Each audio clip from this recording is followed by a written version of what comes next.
Hello friends, welcome to 9th to 12th and GK. आज हम पढ़ेंगे कक्षा 9वीं का 6 दशमलव का पूरा 6 पार्ट का पूरा बेसिक जानकारी सभी कोणों के बारे में आज के इस वीडियो में हम देखेंगे। और फिर इस वीडियो के बाद अपने नेक्स्ट वीडियो में हम एक्सरसाइज की ओर चलेंगे। पहले हम चैप्टर की पूरे बेसिक जानकारी देखते हैं। तो आज का हमारा पहला टॉपिक है न्यून कोण। न्यून कोण किसे कहते हैं? न्यून कोण जिस कोण की माप 0 से 90 अंश के मध्य होती है न्यून कोण कहलाता है। इसकी परिभाषा हम कुछ इस प्रकार लिख सकते हैं कि ऐसा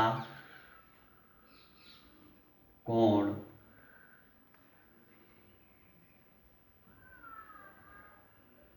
जिसका माप हमने क्या बताया 0 डिग्री से 90 डिग्री के मध्य। तो यहाँ पास हमारा क्या हो जाएगा 0 डिग्री से 90 डिग्री के मध्य बना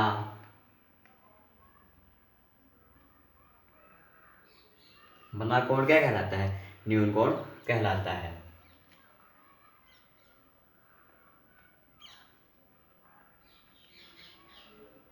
न्यून कोण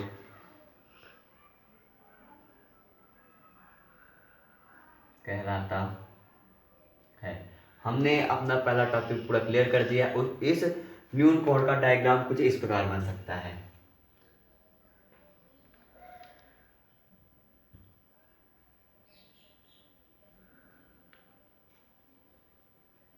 ये 0 डिग्री से 90 डिग्री के मध्य में है।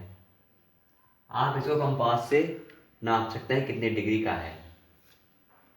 हम इसको मान लेते हैं कि 45 डिग्री का है, मतलब 45 अंश का है। तो ये भी एक न्यून कोण है, मतलब यह डायग्राम एक न्यून कोण के अंतर्गत ही आता है। हमारा न्यून कोण का यहीं पास कंप्लीट होता है। अब हम देखते हैं समकोण, हमारा दूसरा टॉपिक है। हमारा दूसरा कोण है समकोण। और समकोण जो होता है उसकी माप जो होती है एक फिक्स होती है, वो ठीक 90 डिग्री पर होता है। मतलब कि जो कोण होगा वो समकोण कब होगा? जब उसकी माप ठीक 90 डिग्री होगी। वो 90 डिग्री एक फिक्स रहेगी, लंबवत रहेगी, वही समकोण हमारा होगा। तो समकोण का की परिभाषा हम कुछ इस प्रकार लिख सकते हैं। ऐसा कोण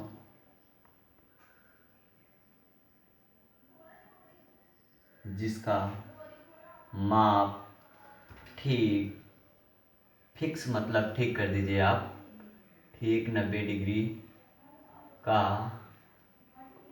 होता है, वही समकोण कहलाता है। और आप समकोण का डायग्राम कुछ इस प्रकार का होता है, क्योंकि वो एक फिक्स 90 डिग्री का होता है। तो समकोण का डायग्राम आप सीधे से कर सकते हैं। ये सीधी रेखा होनी चाहिए, ये सीधी रेखा यहाँ पास लंब होगी और यही हमारा हो जाएगा समकोण। आप इसको कंपास से नाप लीजिए और देख लीजिए इसकी कितनी माप है। तो हमने अभी नापा नहीं है, हम इसको अनुमान लगा कर बोल रहे हैं, बता रहे हैं आप सबको कि 90 डिग्री का है, मतलब यह एक कोण समकोण होगा। अब हमारा तीसरा है अधिक कोण। कोण हमारा तीसरा कोण था। तो अधिक कोण होता क्या? अधिक कोण वह कोण होता है जिसका माप 90 अंश से 180 अंश के मध्य में, मतलब बीच में होता है, वही अधिक कोण होता है। 90 अंश से 180 अंश के मध्य में बनने वाला कोण अधिक कोण कहलाता है। इसकी परिभाषा हम एक बार फिर से देख लेते हैं और आप परिभाषा लिख लीजिएगा। वह कोण जिसकी माप किससे? 90 अंश से हमने बताया है ना। हाँ, तो 90 अंश से 180 अंश के मध्य हो अधिक कोण कहलाता है। ठीक है, अब इसका हम डायग्राम देख लेते हैं। डायग्राम इस प्रकार होगा। एक सीधी रेखा हमने लिया और फिर उसके बाद ये हम इसको मान लेते हैं, हम अभी तो इसको नापे नहीं है कंपास से, तो हम इसको अनुमान लगा लेते हैं कि 120 अंश का है ये कोण, 120 अंश का है। ठीक, तो हमने बताया क्या है कि 90 अंश से 180 के मध्य, तो 90 और 180 के मध्य 120 अंश आता है, मतलब यह एक कौन सा कोण है? यह एक अधिक कोण है। हमारा अधिक कोण यहीं पास कंप्लीट होता है। अब हम आगे देखते हैं ऋज कोण क्या होता है। रिज कोण, रिज कोण वह कोण होता है रिज कोण का माप ठीक 180 अंश होता है। मतलब 180 अंश उसका फिक्स होता है रिज कोण का माप। जैसे समकोण का माप 90 अंश होता है, वो लंबवत होता है, ठीक ना। तो ऐसे ही हमारा रिज कोण है वो एक सीधी रेखा पर वरना एक तरफ कोण रिज कोण कहलाता है। ये भी आप परिभाषा लिख सकते हैं। और एक और परिभाषा लिख सकते हैं कि वह कोण जिसका माप ठीक 180 अंश होता है। आपको ज़्यादा सरलीकरण करने के लिए आप इसको, ये परिभाषा आपको ज़्यादा सरल लगे, कौन सी वाली, ये परिभाषा की एक सीधी रेखा पर एक तरफ बनने वाला कोण रिज कोण कहलाता है। हम इसका देख लेते हैं। वह कोण जिसकी माप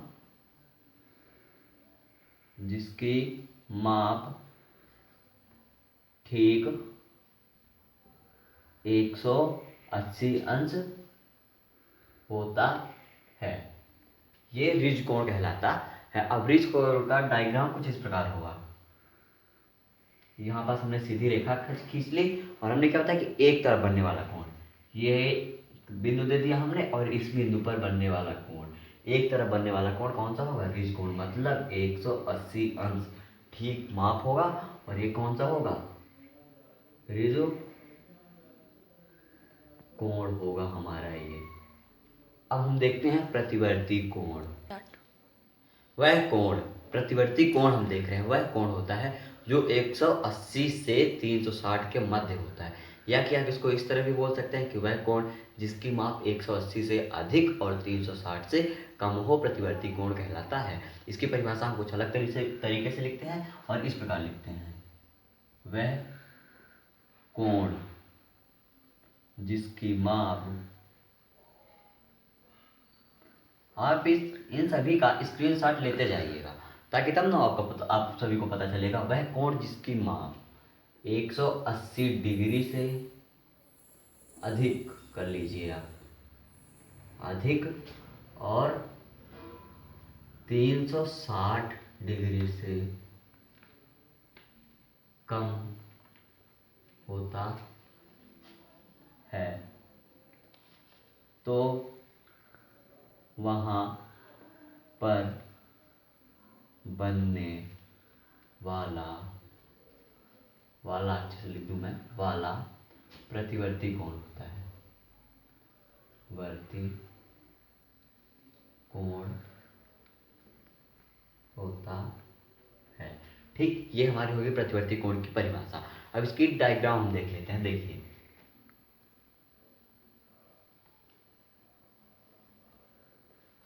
ये हो गया, ठीक। और आप सोचेंगे कि कुछ अलग तरीके से न्यून कोण, अधिक कोण, ये सब सोचेंगे, लेकिन ये एक प्रतिवर्ती कोण है। देखिए ऐसे इसके अंदर बनेगा तो दूसरा कोण बन जाएगा, लेकिन जब इसके बाहर बनेगा तो हमारा कौन सा कोण हो जाएगा, प्रतिवर्ती कोण। मतलब कि 180 अंश इतने पे बनता है, यहाँ पास बनने वाला कोण, एक सीधी रेखा के एक तरफ बनने वाला कोण अधिक कोण हो जाता है, और ये हमारा क्या हो जाएगा, प्रतिवर्ती कोण। क्योंकि ये 360 अंश, मतलब पूरे इस केंद्र से लेकर इस यहाँ पास से लेकर पूरा अंदर बन रहा है बाहर तरफ, तो ये कौन सा कोण हो जाएगा हमारा, प्रतिवर्ती कोण। प्रतिवर्ती कोण हम इसका मान लेते हैं कि 260 डिग्री का है, और ये कौन सा कोण है, प्रतिवर्ती कोण है। अब हम देखते हैं आसन्न कोण। अब हम देखेंगे आसन्न कोण क्या होता है। आसन्न कोण वह कोण होता है कि एक रेखा पर खड़ी एक किरण जब होती है तो उससे अगल, मतलब दोनों पार बने कोण आसन्न कोण होता है। अब देखिए, पहले हम डायग्राम इसका बताते हैं। देखिए, ये हमारा एक रेखा है, और आप सोचेंगे किरण क्या है। किरण वह बिंदु वो होती है कि किरण की एक अंतिम बिंदु होती है, और एक सिरा अंतिम बिंदु होता है, और एक सिरे को हम अनंत तक बढ़ा सकते हैं। यही होती है हमारी किरण, ये हमारी किरण हो जाएगी, ठीक है ना। अब देखिए हम क्या देख रहे हैं, आसन्न कोण। तो देखिए, अब हम जैसे ये हमारी किरण है, ठीक है, हम इस किरण का अंतिम बिंदु यहाँ पास दे देते हैं, ठीक। और ये हमारा एक सीधी रेखा हो जाएगी ना। तो हम इसको यहाँ पास काट लेते हैं। हमने आपको किरण समझाया था, इतना हम मान लेते हैं, इतना मिटा लेते हैं, ठीक, हम इतना मानते हैं। अब देखिए कि इस पार और इस पार, इन दोनों पार बना कोण, हम इस कोण को मान लेते हैं x और इस कोण को मान लेते हैं y, ठीक है, x y। तो x और y ये दोनों कौन से कोण हो जाएंगे, आसन्न कोण हो जाएंगे, क्योंकि इसकी परिभाषा क्या है कि एक सीधी रेखा पर एक खड़ी किरण के दोनों तरफ बनने वाला कोण आसन्न कोण कहलाता है। ठीक है, अब चलिए हम इसकी परिभाषा लिखते हैं। परिभाषा क्या होती है? परिभाषा हमने आपको बता दी है, लेकिन एक बार अच्छे से फिर से देख लेते हैं। परिभाषा इसकी परिभाषा यह हो जाएगी कि यदि एक सीधी रेखा पर एक किरण खड़ी होती है तो उस किरण के दोनों तरफ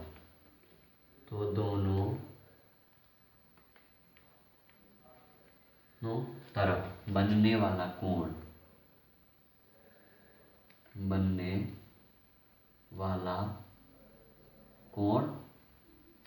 आसन्न कोण है। ठीक है ना, आसन्न कोण होता है, आसन्न कोण होता है। हमने आपको डायग्राम बता दिया, एक बार फिर से डायग्राम देखते हैं। ये हमने एक सीधी रेखा ले ली, ये हमने एक किरण खींच दिया और इस किरण को यहाँ पास हम इस किरण की अंतिम बिंदु मान लिए। इसको हम बिंदु दे देते हैं B और इसको हम दे देते हैं बिंदु A। ठीक, अब यहाँ पास एक कोण बना और एक कोण यहाँ पास बना, तो इस कोण को हम देते हैं X और इस कोण को देते हैं हम Y। ठीक, अब देखिए X और Y ये दोनों एक ही सीधी रेखा पर एक तरफ बने कोण हैं। ठीक, तो अधिक कोण कब होगा? जब मात्र एक इतना बनेगा तब अधिक कोण होगा। लेकिन हम कौन सा कोण पढ़ रहे हैं? आसन्न कोण पढ़ रहे हैं। तो आसन्न कोण यह होगा, दोनों तरफ बनने वाली एक किरण की जो कोण होंगे वही आसन्न कोण होंगे। तो देखिए x और y, तो x प्लस वाई बराबर 180 अंश। आप सोचेंगे हमने ये नया चीज़ कहाँ से खोज कर ली? खोज नहीं की है। इस किरण पर अगल बगल मतलब दोनों तरफ बनने वाला कोण का योग 180 अंश ही होता है। आप नाप लीजिए, यदि इसका कोण 45 है तो इसका भी कोण कितना होगा बताइए? इसका कोण भी हमारा होगा 135 डिग्री। इसका कोण 135 डिग्री होगा और इसका कोण 45 डिग्री होगा, मतलब कि इन दोनों कोणों का योग 180 अंश ही होगा आसन्न कोण का। हमारा आसन्न कोण यहीं पास कंप्लीट होता है। अब हम दूसरा कोण देखते हैं। ऐसा कोण शीर्षाभिमुख कोण हम देख रहे हैं। अब शीर्षाभिमुख कोण होती क्या है? शीर्षाभिमुख कोण वह कोण होती है, देखिए इसकी परिभाषा हम पहले देख लेते हैं, नहीं तो आपको पहले हम समझा देते हैं। शीर्षाभिमुख कोण वह कोण होती है कि जब दो रेखा आपस में एक दूसरे को प्रतिच्छेद करती हैं तो वहाँ पास आमने सामने बना कोण शीर्षाभिमुख कोण कहलाता है। ठीक है, तो इसकी परिभाषा यह हो सकती है, जब दो रेखा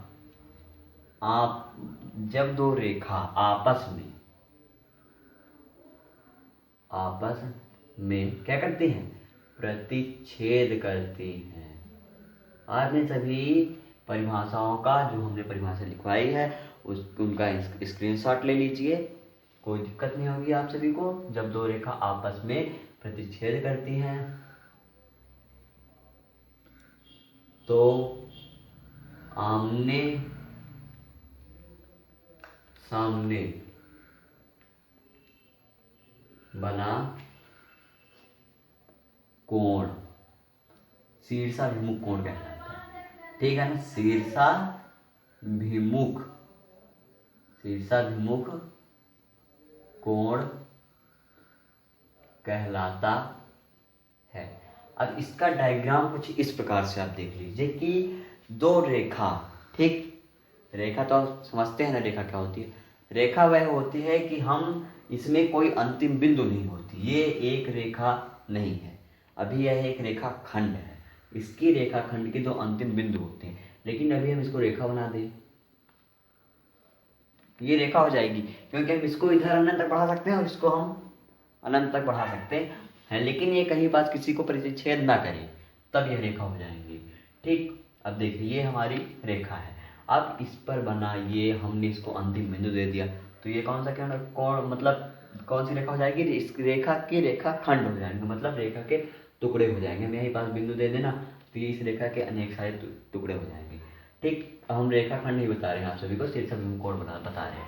तो दो रेखा, तो आप दो रेखा इस प्रकार ले लीजिए, ये एक रेखा मैंने ये ले ली और एक रेखा हमने ये ले लिया ना। अब देखिए हम कोण मान लेते हैं, इसको कोण ए मान लेते हैं, इसको कोण बी, इसको कोण सी और इसको कोण डी।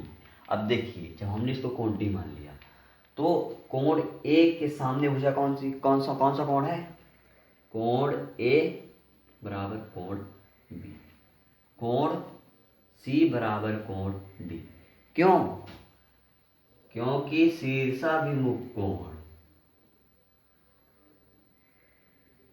शीर्षाभिमुख कोण, ये शीर्षाभिमुख कोण है, इसलिए ये कोण होगा कोण ए बराबर कोण बी, कोण सी बराबर कोण डी।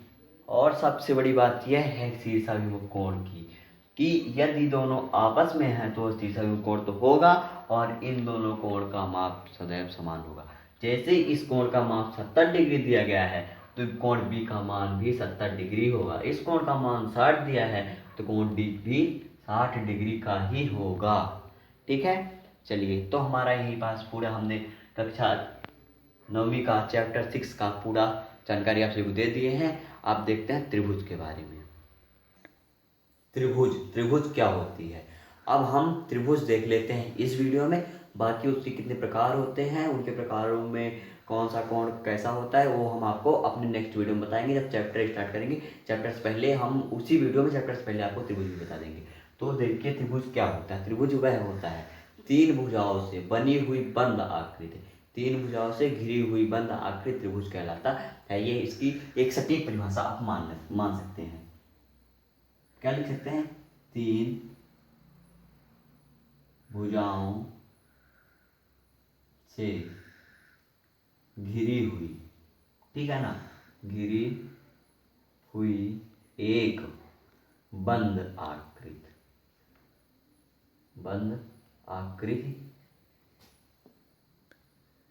त्रिभुज होता है। अब देखिए त्रिभुज को हम आपको बताते हैं। त्रिभुज तीन भुजाओं से, देखिए ये तीन भुजा है, एक दो तीन, तीन भुजा है, ठीक। हम इसका नाम दे देते हैं ए बी सी। और इसमें तीन भुजा कौन कौन सी है, एक है ए बी, ध्यान, एक कौन सी है बी सी बी कर दीजिए, और एक कौन सी है ए बी, और ए बी ले लिया हमने, सी बी ले लिया हमने। अब बची हमारी कौन सी, ए सी, ठीक। अब देखिए तब ये हमारा कौन सा हो जाएगा, त्रिभुज। ठीक है, ये हमारा त्रिभुज कंप्लीट होता है और हमारा वीडियो यहीं पास क्लोज होता है। हम अपने वीडियो को बंद करते हैं यहीं पास। हमने आपको सारी बेसिक जानकारी बता दी है। आपने चैनल को सब्सक्राइब करें तो सब्सक्राइब, वीडियो को लाइक एंड शेयर जरूर कीजिएगा। तब तक के लिए धन्यवाद। अब हम नेक्स्ट वीडियो में इसके कुछ सवाल देखेंगे।